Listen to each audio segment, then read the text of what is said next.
Is it possible that there exists a 3,000-year-old mystery that lies behind so many of the financial disasters and marketplace collapses that have led to the fall of nations?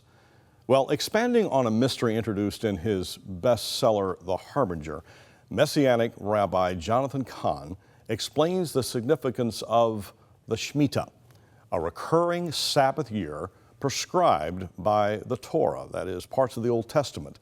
He does it in this book. It's called The Mystery of the Shemitah. Now, to be honest with you, I wasn't familiar with this topic, and maybe you aren't either.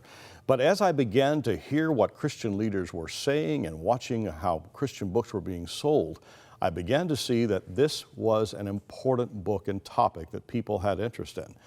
I didn't know the Shemitah was a Sabbath year, or what the significance of that might be.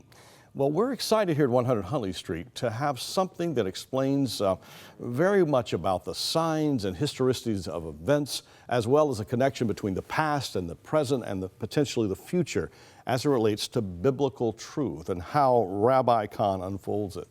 With the help of the rabbi, we're going to learn more about a spiritual principle that was given years ago to the nation of Israel that ties into the expansion and as well the collapse of, get this, virtually every stock market in the world. Wow. There's so much in this book that we can't possibly cover it all, but we're going to make an attempt to at least introduce you to this and hopefully encourage you to call us or go online and to get the book. Today, what do you say let's talk about the last day of the Shemitah year?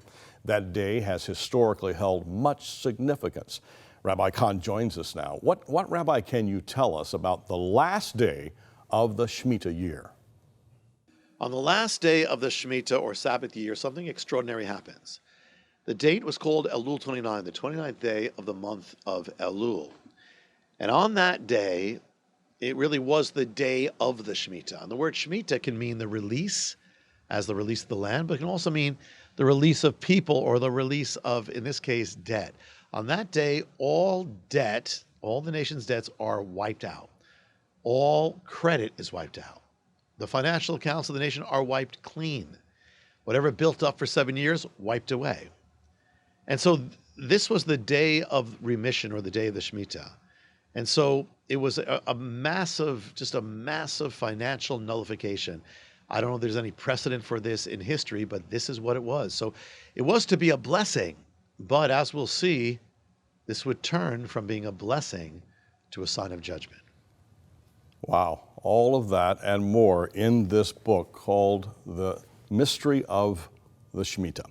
We'd love to get this into your hands. Perhaps you are not aware of this book. This has been a tremendous bestseller around the world, over 12 million copies sold. It is without question one of the best-selling Christian books, if not the top Christian selling book of 2015. We want you to get it, to study it, and understand Rabbi Cahn's interpretations and his connections to the past and to the future.